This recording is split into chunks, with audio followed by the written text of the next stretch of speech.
In a tense interview, Elon Musk faces David Harrison, a famous host known for his sharp and sometimes rude questions. But no one expected that this time, it would be the host who would be challenged. Musk not only retorted but also left the audience speechless, unable to take their eyes off the screen. His response was not just a sharp rebuttal but also revealed something crucial. In this world, the truth can be more threatening than any sarcastic question. Right now, let's listen from the beginning, to feel the sudden shift in this conversation and discover what made everyone so surprised. Elon Musk walked into a talk show full of laughter and challenges. But no one expected that the host would be the one to be put in a difficult position. On a regular morning, while checking his email inbox, Elon received a message with a simple subject line: "Invitation to David Harrison Show." In reality, he wasn't too concerned, as invites like this weren't rare. Invitations from talk shows, news programs, or tech conferences came in continuously every week. He usually ignored them without a second thought. However, the David Harrison Show was an exception. It was one of the most famous talk shows on television, known for its sharp, tense, but intellectually stimulating conversations. Each broadcast sparked fiery debates, and the audience watched not only for the guests but also for how Harrison transformed simple questions into tough challenges. He wasn't afraid to make his guests feel uneasy, even embarrassed, in front of the camera. Despite knowing this, Musk couldn't resist his curiosity. His assistant had analyzed every aspect of the invitation and concluded, this is an opportunity to reach a large audience. And no one can deliver a message as powerfully as David Harrison. Musk wasn't overly concerned about boosting his public presence, but he understood that this was a chance to challenge himself. He had never shied away from tension. Finally, he instructed, let's do it. The day of the interview arrived, and Musk found himself in a modern space in Los Angeles. The waiting room was spacious, with light pouring in through large windows, creating an atmosphere that was both formal and unfamiliar. People moved around, preparing, but no one said a word. An assistant approached, handed him a bottle of water, and quickly walked away without speaking. Musk silently checked his watch. In just a few minutes, the conversation would begin. On the screen, footage from previous Harrison interviews flickered by, politicians' anxious moments, movie stars annoyed by sharp questions, and CEOs unable to hide their discomfort. Harrison always seemed like a race car driver, pushing situations to the breaking point just to see his subjects' reactions. Musk barely smiled. He knew this would not be simple. He had been through countless interviews, but not everything always went as expected. Facing Harrison, anything could change in a split second. He wondered to himself, would David Harrison cross the line of provocation this time? Behind the door, a stage manager entered and briefly announced, "Only 5 minutes left, Mr. Musk." The atmosphere seemed to hold its breath as the manager adjusted his black coat, then walked confidently onto the stage. The tension in the room grew, as if everything was poised to explode. In the studio, hundreds of eyes were fixed on the stage. The audience sat silently, each with their own reason for being there. Some hoped to witness something surprising. Others were skeptical of what was about to unfold, while the rest were simply curious about the man who had made the world change. All eyes were on the stage, where LED screens glowed like stars, surrounding a large table at the center, with 2 chairs facing each other, one for David Harrison and one for Elon Musk. David Harrison, the host, was already in his seat, but instead of looking at the script, he focused on the cards in his hand, calm as someone who had long been accustomed to facing any situation. When Elon Musk entered, Harrison immediately looked up, a wide and charming smile on his face, welcoming his special guest. "Elon," Harrison said, standing up with enthusiastic eyes. "It's a pleasure to have you here tonight." Musk responded with a firm but polite handshake. "Thank you. It's a pleasure to be here." They both sat down, and the tension in the studio was immediate. The audience remained silent, waiting for each word from the host. The cameras began rolling, and the stage lights dimmed, leaving only the 2 main figures under the focused spotlight. David Harrison leaned forward, hands resting on the table, his gaze sharp as a knife. "So, Elon," he began, his voice steady but filled with challenge. "You've built an empire, from Tesla to SpaceX, from Neuralink to projects that many couldn't even imagine. But you've also been criticized as a madman. Someone who takes too many risks. My question is, who do you really see yourself as? Musk smiled, not in a hurry to answer, his eyes remaining calm. Sure, there will be people who provide answers, but I think history will be the one to decide. Harrison smirked, not missing the chance for a subtle jab. Well then, you can let history do its job. But let's talk about something a little closer. You've built rockets, electric cars, and even implanted chips into monkeys' brains. Some say you're pushing the limits of what humanity can handle. What do you think about that? Musk chuckled softly, but didn't appear worried. If I'm taking risks like that, at least I'll make sure my rockets don't malfunction, he said, his eyes lighting up with confidence. The audience smiled, but Harrison didn't stop. He placed his hands on the table, looked straight into Musk's eyes, and continued, "That's true. But have you ever wondered, with your vast wealth and power, whether you could become a figure that everyone would see as an icon, or a dangerous man in the eyes of the world?" The crowd sank into silence. It was not a joke, but a clear challenge, striking at the very core of what Musk had built and was continuing to build. The atmosphere in the room became more tense than ever. And although Harrison was smiling lightly, Musk could feel the seriousness in every word. Musk sat up straight, his gaze quiet and focused. The studio became so silent that you could hear the breath of each person. Every eye was fixed on him, waiting for his next response.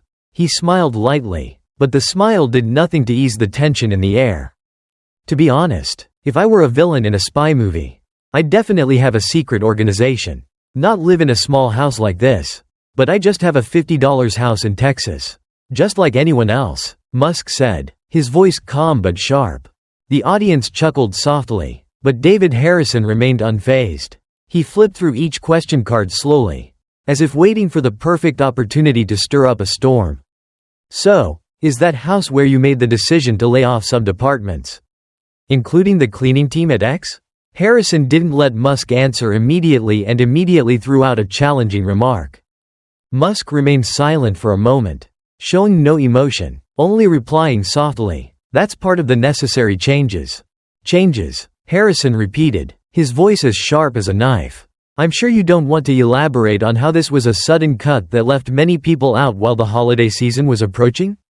The audience began murmuring, a quiet sense of outrage spreading in the air. Musk didn't change his expression. He was accustomed to sharp questions. But this time it seemed different. Harrison wasn't just asking, he was pushing Musk into a corner.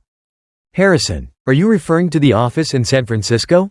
Musk spoke, his voice calm and controlled. "That's right," Harrison said, his gaze as sharp as ever. He leaned forward, as if seeking approval from the audience. "I've heard that some people cried. And it's really surprising when you have billions in your bank account. The question here is, was this change really necessary? Elon?" Musk sighed gently. "Running a company isn't about making everyone feel happy, it's about making sure it can survive. X is losing $4 million a day," he answered, his tone as calm as if he was simply explaining an unavoidable truth. Harrison just smirked. "It must be tough being a billionaire, right? Sacrificing everything you have just to keep a company like that going?" A few chuckles echoed in the hall. But there were also silent gazes. Musk paid no attention to the audience's reaction, just calmly looking at Harrison. "Actually, the issue isn't money or sacrifices," Musk said, his voice growing more resolute. "It's about keeping the company running. Everything has its price." Harrison didn't miss the opportunity. He turned to the audience, pointing toward them. "Surely, you can feel the irony in that statement, right? Could a private jet and space flights make people forget about all of this?" he said, with a smile full of challenge. Musk didn't rush to answer. He held a moment of silence, as if waiting for something to happen. Then, with a calmness full of meaning, he leaned toward Harrison and said, "David, do you really want a sincere conversation? Or do you just want to trap me?" The atmosphere in the room became heavy. Everyone held their breath, waiting for Harrison's response. He hesitated slightly, but just for a moment.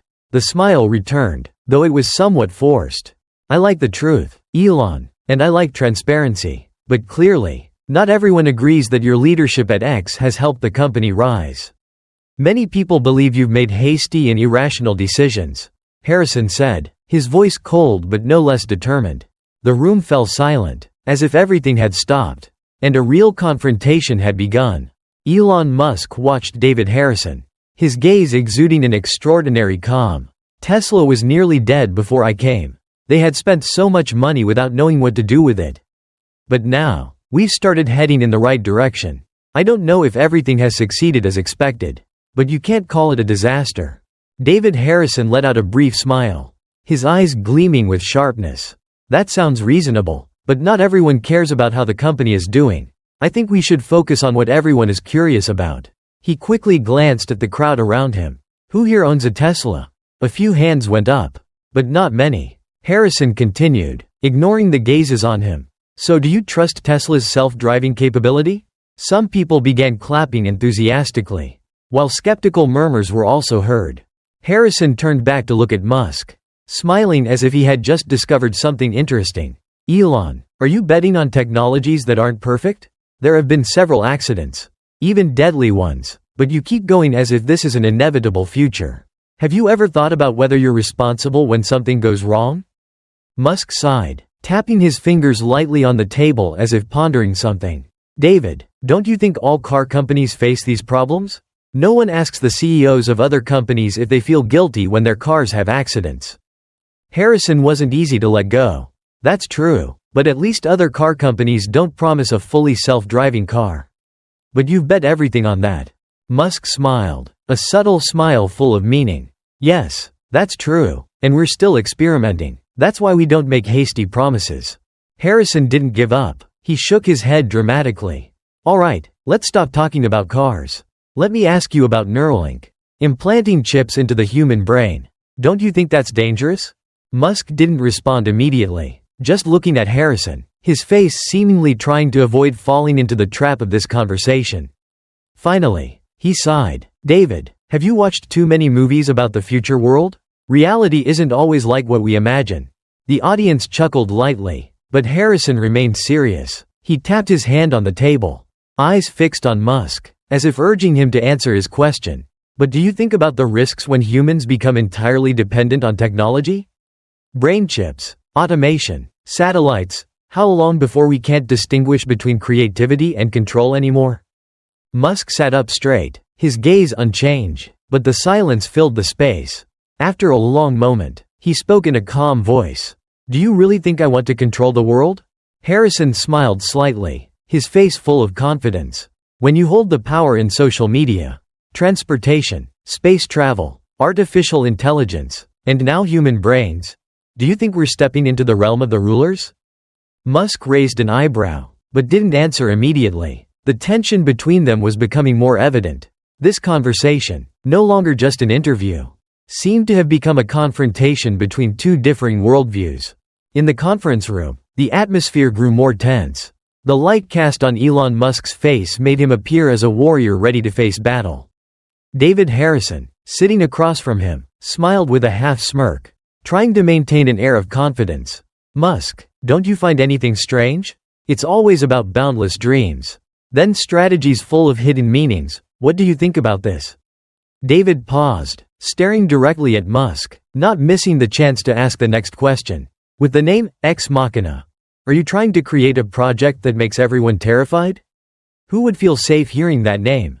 Elon didn't have a big reaction, just subtly adjusting his posture. If you really care, the exact name is XI, but I suppose we can both agree that it's quite an interesting guess of yours. David Harrison didn't miss the opportunity to jump in. All right, let me be straightforward. You must have heard about the recent lawsuit involving Tesla for racism. Right? Everyone's been talking about it. And I have to ask, how can you, the one trying to take humanity to Mars, let something like this happen right in your own company? The conference room fell silent, but everyone's eyes seemed to be focused on Musk. He didn't change his expression, but in his eyes, there was a vague movement, as if he had anticipated this question. A slight breath was heard from Musk before he replied. David, this issue doesn't just exist at Tesla. If we look at the bigger picture, we'll see that it's a global problem. When we became aware of it, we took action. We corrected the wrongs. David wasn't satisfied, sitting up straight, a hint of disdain crossing his face. Oh, so this is how you answer? The reality is that this is just part of the process? Elon didn't respond immediately, sitting still, his eyes sharp as a knife. That's not it. But this isn't the only issue. Things like this happen in many places. And no one can bear it alone. The important thing is that we don't turn a blind eye. We're working to solve them. David smiled. But his smile no longer held the certainty it once did. You don't want to face the issue, do you? But isn't this part of a bigger story? Elon leaned forward, his voice calm but tinged with sarcasm. David, I'm not someone you can easily criticize. You're sitting here criticizing me.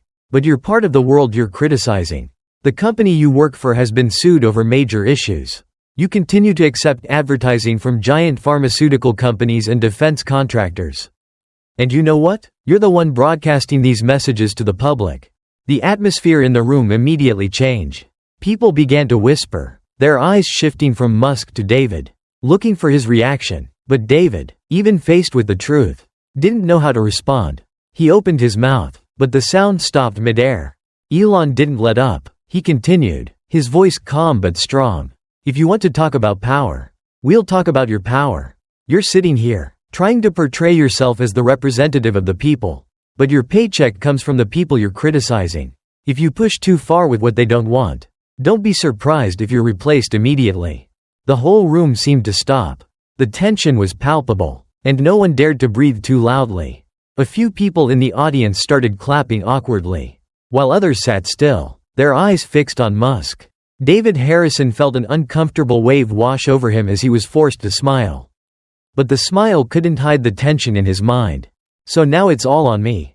Huh? He said, his voice slightly mocking, but his eyes clearly showing confusion.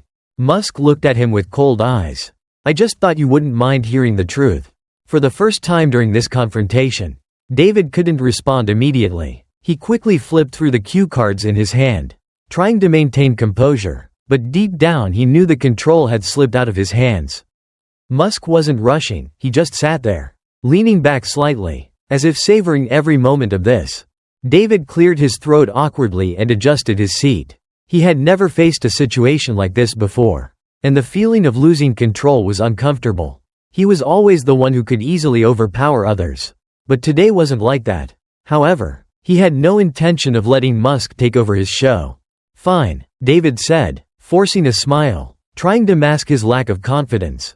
You had your chance. But let's be honest, Elon, you like to play the misunderstood genius, the outsider rebel against the system.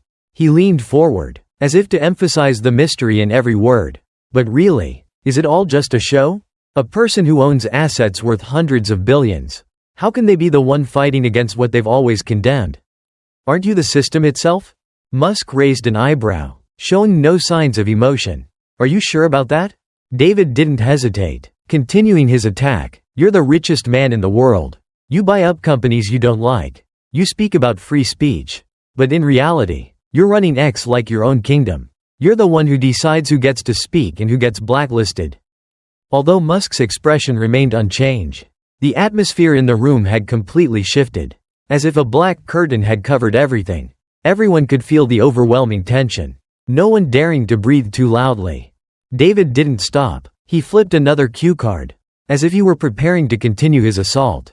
And don't forget, he said, his voice full of implication. You have connections with some very powerful people, don't you? You and Peter Thiel. You and the Saudi investors. You and… Musk interrupted, his voice calm but sharp as a blade. You want to talk about my friends? Musk's words were soft, yet filled with power, like a reminder that made the room feel suffocating.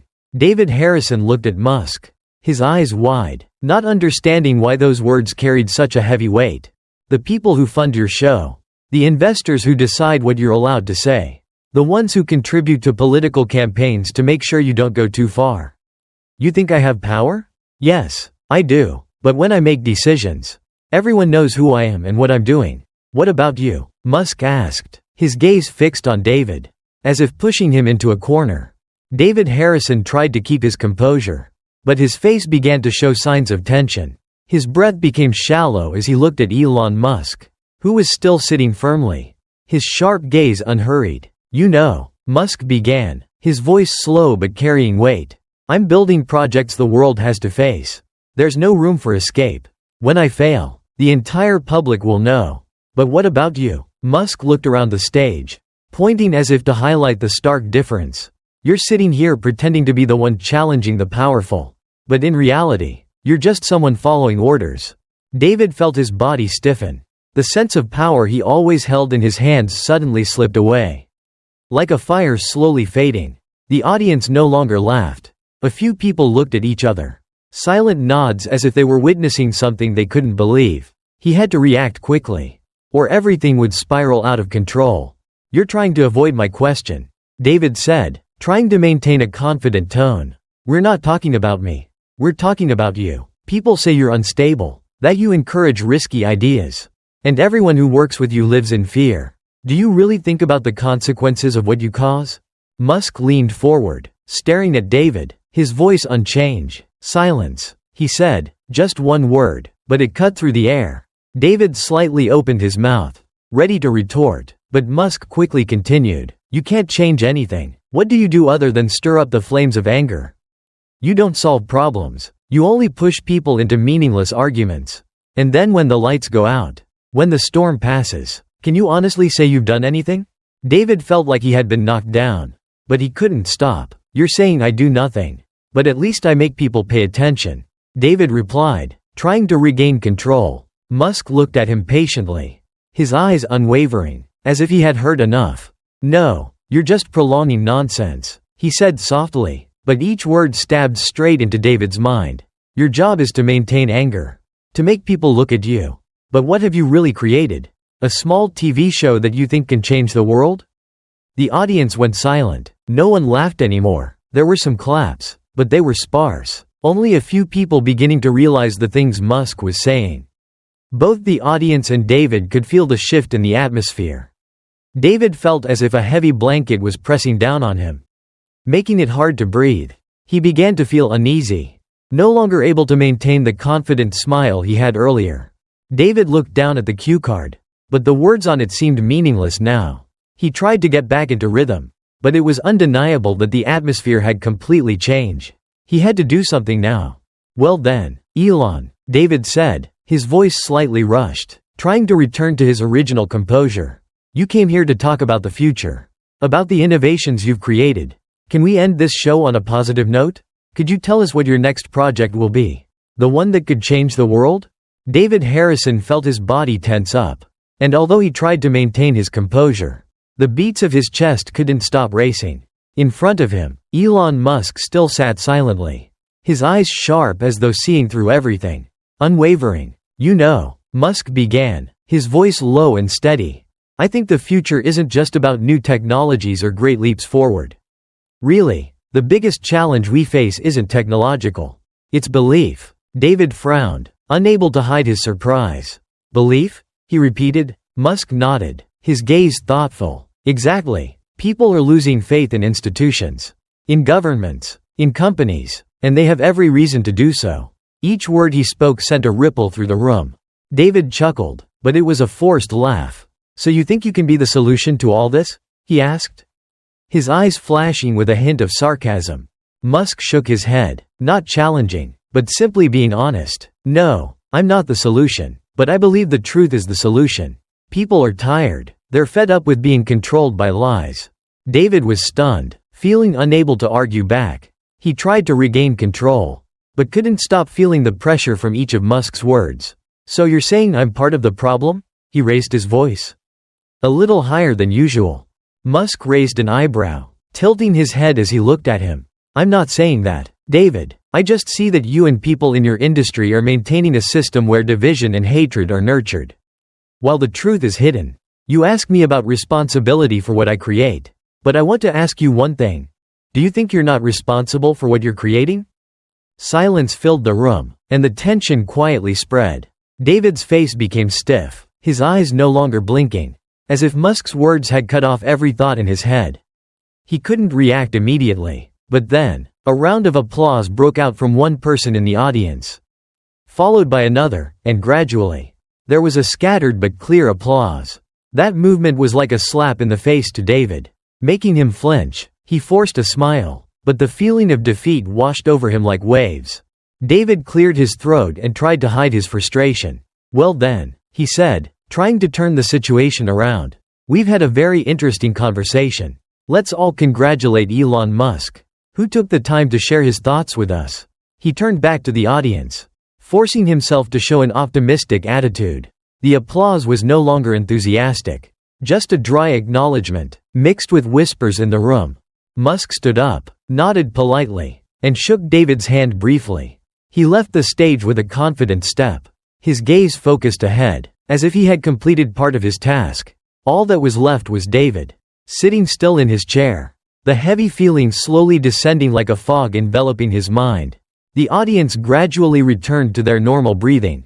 But for David, the atmosphere in the room now felt more stifling than ever. He remained seated, still trying to piece everything together. But his heart was no longer as steady as it had been at first. The real storm had only just begun. When the camera stopped rolling, the stillness in the studio became heavy and unavoidable.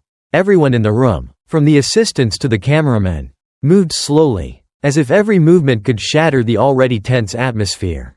David Harrison angrily took off his earpiece, throwing it on the table as if he wanted to destroy everything.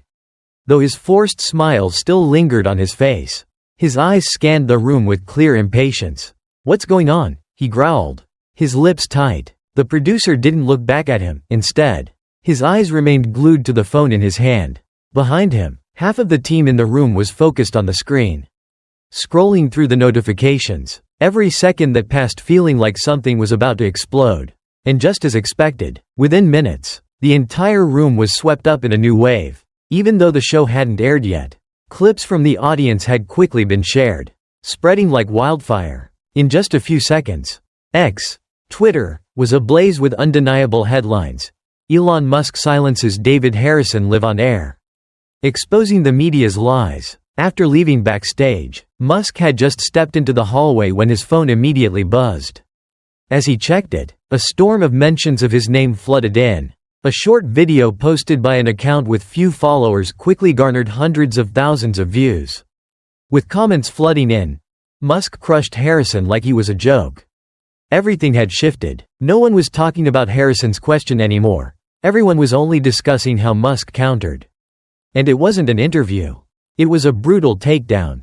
David Harrison, unable to contain his anger, stormed into the dressing room, banging the door loudly. The producer quietly followed behind, his voice soft yet unable to mask the tension.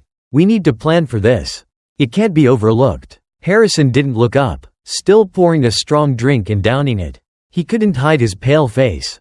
"I've thought about it. Social media is going to explode. Musk's fanatics will worship him, while I'll become the model of a defeated journalist."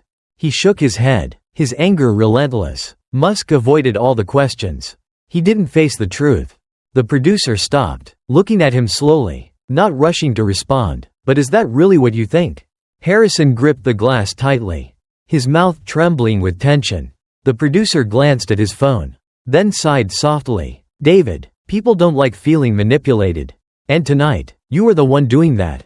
Harrison didn't react immediately, only feeling the weight in his mind. The producer blinked, once again turning to the phone. "We need to deal with this immediately."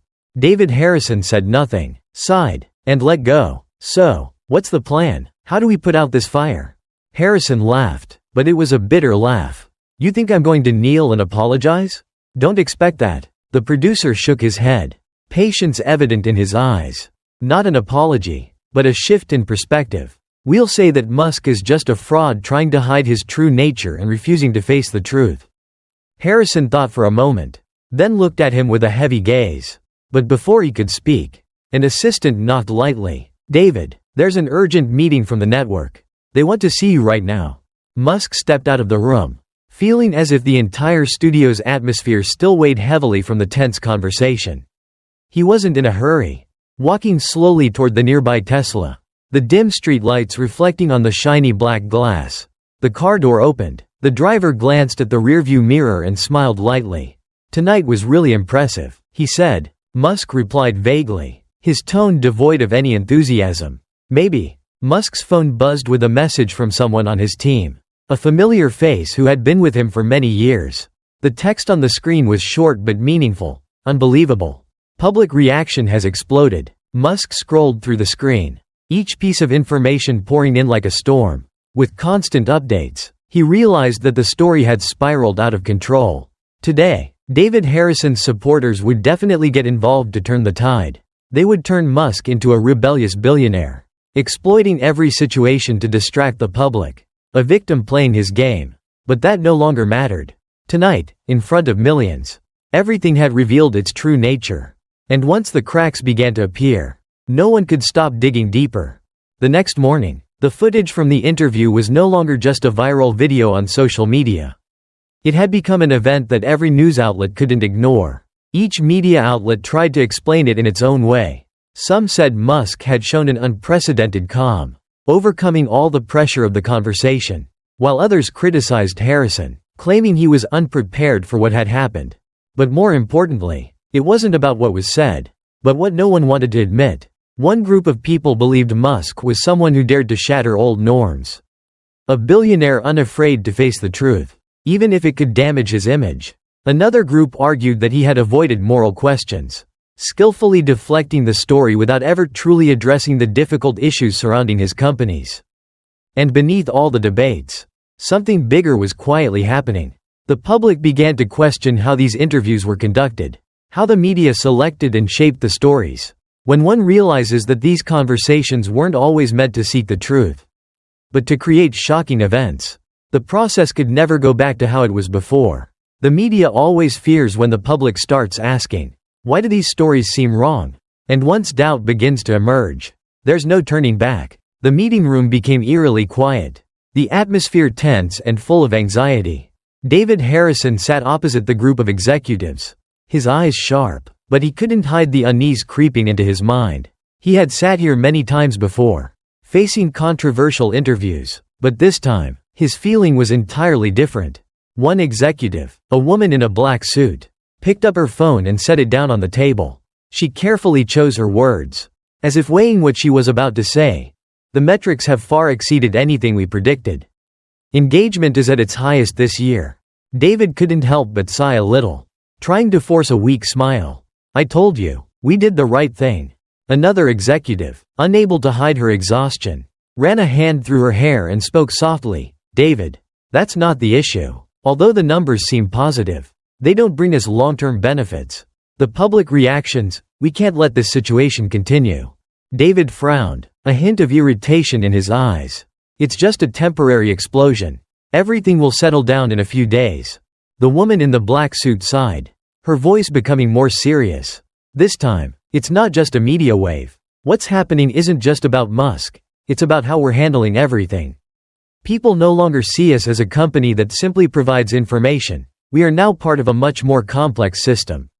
They are starting to ask whether we are really the ones driving change, or just intermediaries for the powers that manipulate things behind the scenes. David took a deep breath, trying to appear calm. They'll forget about it soon. This won't last long. Another pause. One of the executives exchanged glances with the person sitting next to him and then spoke, his voice dropping. They might forget. But maybe this time, it won't be that way. Meanwhile, in a separate space, Elon Musk sat in his quiet office, scrolling through the reports prepared by his team. The data didn't really catch his attention, as he was too familiar with it. But a post on X caught his eye. Not from a famous journalist or expert, but from an ordinary user sharing a simple line.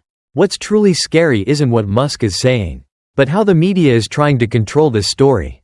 He smiled faintly, his eyes gleaming with understanding. Setting the phone down, he looked out the window, sensing the truth behind what was happening. He knew that, although moments like this often pass quickly, they leave an indelible mark. He understood that these moments were the key to change. Once people realize that the truth isn't always what they see, they'll never return to their old way of thinking. Those who control the story don't always have the greatest power. Real change comes from those who dare to see through the truth. This story isn't about who wins or loses. It's not just about Musk or David Harrison. This is the story of awakening. About how a conversation can change the way we see everything. About how those who refuse to stay silent, those who dare to look beyond the surface, will eventually make everything change. And in a world flooded with information, power no longer lies in the hands of those who create the story, but in the hands of those who listen and understand the real story. Is this just a fleeting moment? or is a profound change slowly unfolding? Share your thoughts in the comments below. Hit the like button if you think this story is worth sharing. And don't forget to subscribe to follow the important stories to come. Because this conversation has only just begun. Note: this is a fictional story, intended for entertainment and conveying meaningful messages. All characters, events, and situations in the story are products of imagination and do not reflect any real-life events or individuals. The author is not responsible for any misunderstandings related to the content of the story.